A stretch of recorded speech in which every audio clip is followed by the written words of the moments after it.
Bonjour Zena Birached. Bonjour Nanette. Vous allez bien? Très bien, depuis la dernière fois. Oui, ça fait longtemps déjà quand même. Hein. Il est sorti quand le piano oriental? Il est sorti en septembre 2015. Ah bah oui, ça passe vite. Oui. Ça passe même très vite.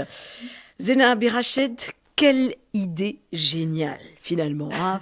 C'est vrai que le titre du livre est porteur, le piano oriental. Alors juste à titre de rappel, c'est donc le dernier livre en date. C'était le dernier? C'est l'avant-dernier. Là, l'avant-dernier, puisqu'on avait parlé de celui avec Prendre Mathias refuge. Sénard. Oui, bien tout sûr. à fait. Alors, le piano oriental, donc avec un titre parlant forcément qu'une association musicale allait s'imposer un jour. Elle est arrivée avec ce pianiste qui s'appelle Stéphane Tsapis, avec qui vous allez mettre en scène donc ce piano oriental, une adaptation de ce piano oriental. Alors, on vous explique tout de suite, il s'agit justement de jouer un tout petit peu ce texte avec des compositions faites pour ce spectacle par Stéphane Tsapis, qui est donc un spécialiste jazz, hein, compositeur, pianiste, que j'aurais bien aimé recevoir pour la musique.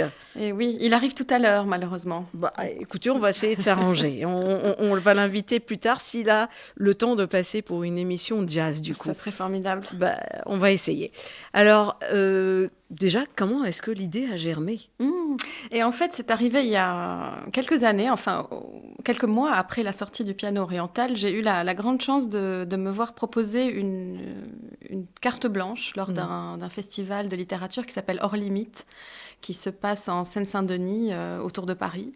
Et donc on m'a dit, voilà, vous avez une soirée, vous faites ce que vous voulez. Donc je me suis dit, au lieu de venir et de parler du livre comme je l'ai fait beaucoup au moment de la sortie du piano oriental et de montrer des images, je vais essayer d'inventer autre chose. Et en fait, ce qui me taraudait depuis un moment, et c'est aussi pour ça que j'ai eu envie de faire cette bande dessinée, ce qui me taraudait en tout cas dans la bande dessinée, c'est qu'on n'entendait jamais le piano. Alors j'ai tout fait pour que les pages soient aussi sonores que visuelles, que j'avais envie que le lecteur entende les pages comme en les lisant. Mais je me suis dit, c'est peut-être l'occasion justement de l'entendre en vrai, ce piano. Et, je rappelle au passage plutôt que ce piano, c'est un piano quart de ton, donc avait été inventé par votre grand-père. Par mon arrière-grand-père. Arrière-grand-père. Abdallah Shahin, dans les années 50. Ouais. Et qui existe encore. Il y a un exemplaire...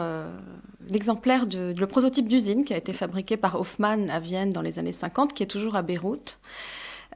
Et donc l'histoire du piano oriental parle justement de la passion de Abdallah Shahin, qui est devenu Abdallah Kamanja pour les besoins de la fiction dans le piano oriental, dans le livre.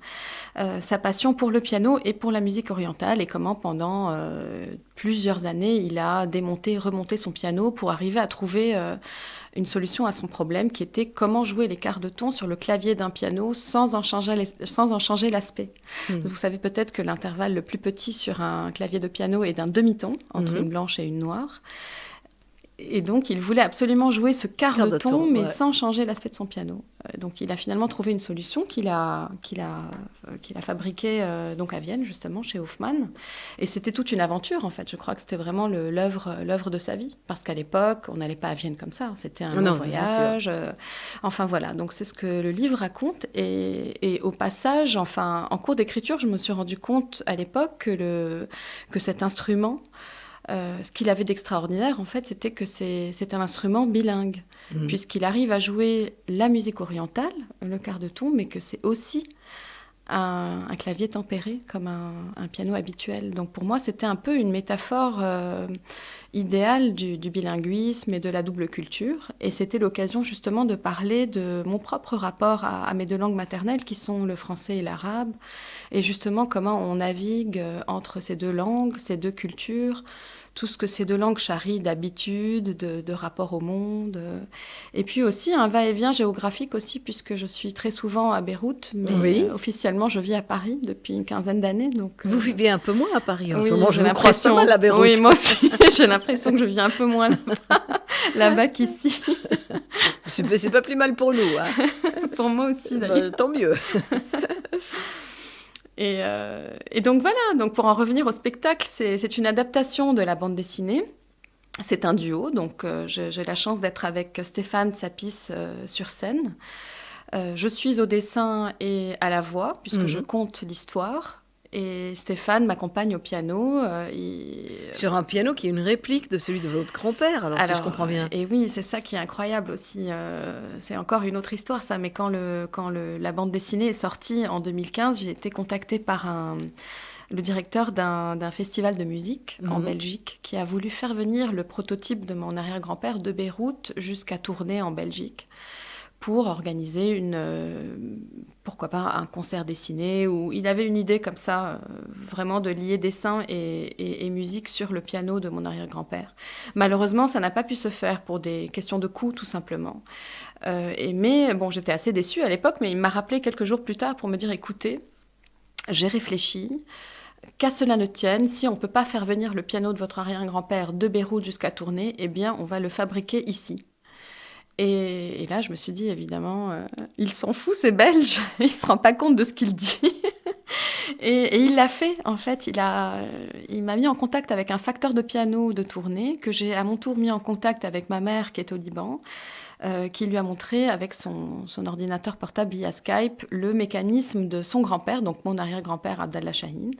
Et Luc André de Place, puisque c'est son nom, le facteur de piano de Tournai, prenait des notes. Et 3 mois plus tard, il avait transformé un Yamaha qu'il avait chez lui, donc tout à fait moderne, en piano à quart de ton, avec un système très très similaire de celui de mon arrière-grand-père. C'est quand même assez magique en fait. Je me dis qu'au niveau par rapport à la transmission en fait de cette histoire, il y avait l'arrière-grand-père dans les années 50 que j'ai pas connu moi puisqu'il est mort en 75.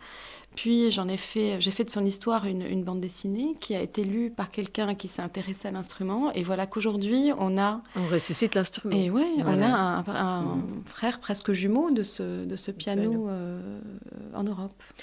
Alors vous, on comprend parfaitement d'où ça vient, mais pour Stéphane, quel a été l'élément de séduction dans toute cette histoire ? Alors Stéphane est un ami de longue date. C'est une des premières personnes que j'ai rencontrées en arrivant à Paris en 2004. Il est pianiste et il a, de par son père, des origines grecques. Grecques, ouais. Comme son nom l'indique. Très fortement d'ailleurs. On rappelle au passage qu'il s'appelle Stéphane Tsapis. Voilà. Et donc, on avait de longues conversations à l'époque, avant même que j'aie l'idée de raconter l'histoire de mon arrière-grand-père en bande dessinée. On avait déjà parlé du piano à quart de ton. Lui, évidemment, ça l'intéressait énormément en tant que pianiste. Et en tant que musicien qui s'intéresse aux musiques de la Méditerranée, il avait toujours ressenti un peu une frustration, je suppose frustration que mon arrière-grand-père avait dû ressentir à l'époque, de ne pas pouvoir tordre un peu plus son instrument. Parce qu'un piano, c'est un instrument qui est finalement assez rigide. On ne peut pas vraiment le déhancher comme on jouerait avec la corde d'un oud ou d'une guitare. Et donc, il était assez fasciné par cette histoire. Et évidemment, quand je me suis mise à réécrire l'adaptation de la bande dessinée, j'ai tout de suite pensé à lui. Je me suis dit qu'il serait la personne de mon entourage qui serait idéale pour imaginer cette mise en scène avec moi. Et je suis ravie de travailler avec lui parce que c'est vrai que c'était très, très joyeux de travailler autrement qu'en bande dessinée, cette histoire. Il a fallu justement la rendre racontable à l'oral, en musique, en dessin, en live, puisque je dessine en live, et surtout la mettre en mouvement. Je ne vais pas tout vous raconter, mais il y a certains mouvements scéniques qui sont très, très amusants qu'on a inventés ensemble, et c'était un régal de travailler avec lui. Alors du coup, est-ce que vous avez réécrit certains passages ou vous en avez juste choisi certains ? Alors, j'ai choisi certains passages importants en respectant la dualité qui est présente dans le roman graphique. Donc, la partie sur mon arrière-grand-père, sur les années 50 et sur son invention, sur le piano oriental, et la partie qui, elle, est plus autobiographique, où je parle justement de mon rapport à mes langues maternelles. Donc, j'ai gardé cet équilibre. Qu'on trouve dans le livre. Et évidemment, il a fallu réécrire certains passages puisqu'il ne s'agissait pas de raconter tout le livre. Mais il y a une réécriture pour lier ces passages entre eux et puis pour rendre l'objet scénique cohérent, même si on n'a pas lu le livre. Donc c'est vraiment un spectacle qui est indépendant du livre. Évidemment, pour ceux qui ont lu l'histoire, c'est, je pense, peut-être plus amusant, plus intéressant, mais ça fonctionne aussi parfaitement sans avoir lu le livre. Ouais. Vous allez peut-être nous donner un petit aperçu de ce qu'on peut voir dans ce spectacle, enfin ce qu'on peut entendre dans ce spectacle, parce qu'on est à la radio. Oui, hélas. Je passe un peu de musique. On peut. Et vous essayez au texte? Oui, c'est un morceau qui s'intitule Victor Chalita. D'accord. Alors là, vous avez une version piano enregistrée au studio chez Stéphane, donc qui est pas encore masterisée, si je me souviens bien. Et je vais lire par-dessus, pour accompagner la musique, un texte qui est un des premiers, qui est un peu l'introduction du spectacle, en fait. On y va. Voilà.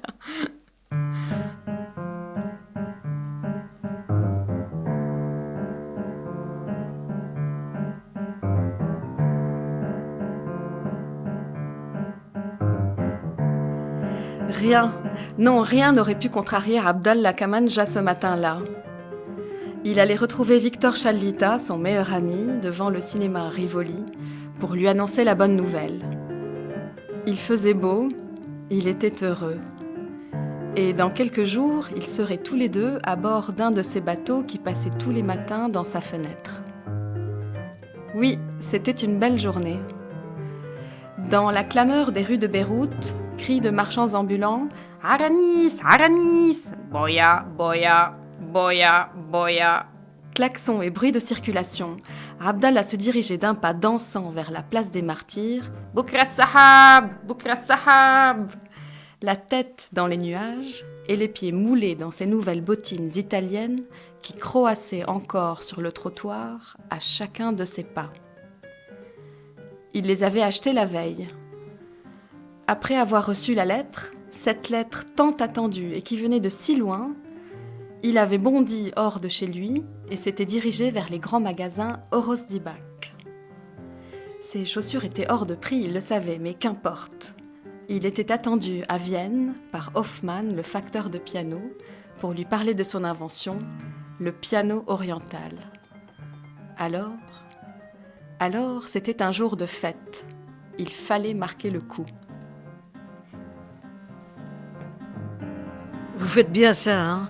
Enfin, il n'y a personne d'autre pour mieux vivre le texte que vous. Hein. Après vous, c'est votre œuvre et vous la vivez à fond. Hein. C'est joli. En tout cas, la musique est super. Hein. Bon, ça me fait plaisir. Alors, puisqu'on parle de musique, oui. Cette musique-là va donner lieu à un CD, si j'ai bien compris. Oui. Alors voilà, la transmission continue en fait. Moi, c'est ça que j'adore dans la création et dans la façon dont ça nous travaille. C'est que justement, après la nouvelle création quelle d'un forme piano, de vie prend une œuvre, en d'autres termes. Voilà, c'est ça. Du livre à l'instrument et bientôt un album que Stéphane va enregistrer, qu'il a eu la bonne idée et l'humour d'intituler le Tsapis volant, donc par Stéphane... Évidemment. Pardon, oui, c'est ça, par Stéphane Tsapis, le Tsapis volant, qui sortira à la rentrée en septembre 2019.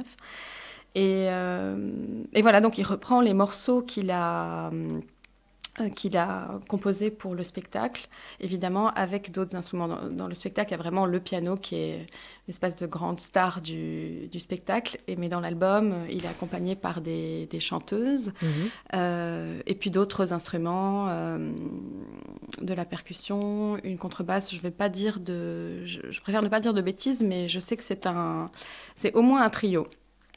Voilà. Alors, on va rappeler au passage que Stéphane est à la coordination du département de jazz du Conservatoire de Paris, quand même. Oui. Ce qui n'est pas des moindres en matière de jazz. Alors, on a peut-être raté un spectacle dont on n'a pas pu parler, mais ce soir, vous le jouez. On le joue ce soir, en effet, à Zouk Michael. Ouais. À quelle heure et où? Alors, c'est ça. On le joue à 20h à la Maison de la Culture des Jeunes. Et quelles sont les prochaines dates? Ensuite, alors on fait une petite tournée. Je ne vous ai pas raconté que le spectacle est programmé dans le cadre du mois de la francophonie mais on aurait deviné quand même. Organisé par... Enfin, moi je le savais. Mais organisé par l'Institut français que je remercie au passage d'ailleurs. Donc on a une grande et belle tournée. Voilà, donc après Zouk Michael, mercredi, nous allons à 18h jouer le spectacle à Tripoli, au centre Safadi. Vendredi 22 mars, je vous à la salle attends Montaigne. à la salle Montaigne, à l'Institut français rue de Damas, à 20h. Le concert sera suivi d'une dédicace, d'ailleurs, pour ceux qui n'ont pas encore lu mes livres. Et la dernière date, ce sera samedi 23 mars à Saïda, à 18h, au Musée du Savon. C'est un sympa, très beau en lieu. plus, comme lieu. Je suis ravie de faire entendre cette histoire dans ce bel endroit. Alors, c'est un spectacle itinérant aussi, puisque vous l'avez déjà fait voyager et pas juste à côté. En plus, vous êtes allé jusqu'au Japon avec ce spectacle. Oui, ça c'était assez incroyable. Le piano oriental a été traduit dans plusieurs langues, dont le japonais. L'année dernière, donc mon éditrice japonaise que je n'avais pas encore rencontrée m'envoie un mail pour me demander si j'avais envie de venir au Japon pour parler de mon livre. Je lui ai dit oui, évidemment, tout de suite. Ouais. J'espère que vous en avez profité pour faire un peu de tourisme. Un petit peu, oui, quand même. Tout de même. Et ce qui était très drôle et qui est très très bien tombé, c'est que Stéphane, par ailleurs, avec son trio, avait prévu une tournée au Japon, quasiment aux mêmes dates. Donc on a essayé de... c'est une belle coïncidence. Ah oui, c'était formidable parce qu'on s'est retrouvés à Tokyo, à Kyoto et à Osaka, donc pour trois soirées, où on a joué le spectacle, le piano oriental, en version bilingue français-japonais.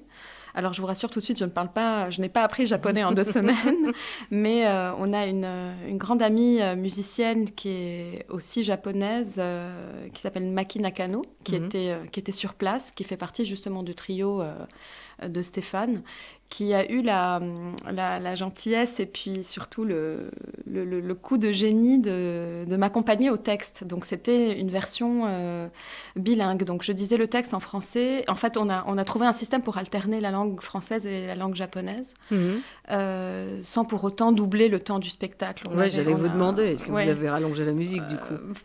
On a un peu rallongé, mais ça durait 1h15, je pense, à tout casser.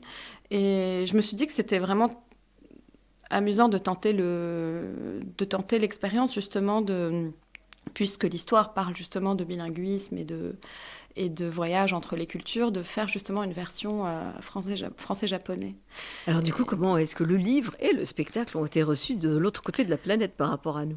C'était incroyablement émouvant et un peu fou aussi parce que pour moi, moi j'ai toujours, et je continue d'ailleurs, énormément regardé les estampes japonaises. C'est quelque chose qui est dans mon champ visuel et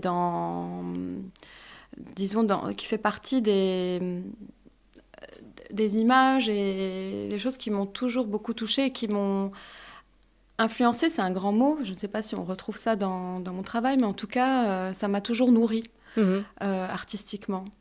Les mangas aussi, que je connais un peu moins, mais tout de même, forcément, je connais mes classiques. Ouais. Et donc, pour moi, c'était hyper émouvant de voir, parce que c'est quand même eux, les dieux du dessin, oui.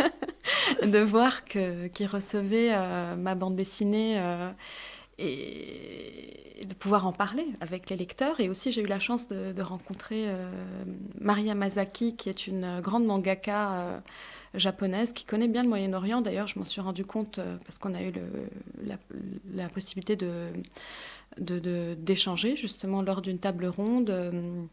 Donc, il y a eu un certain nombre de moments forts où il ne s'agissait pas seulement de présenter le livre à un public japonais, mais aussi d'avoir le retour de lecteurs japonais et d'auteurs japonais ou naviguant justement entre des cultures différentes, dont la culture japonaise. Ça, c'était vraiment très intéressant.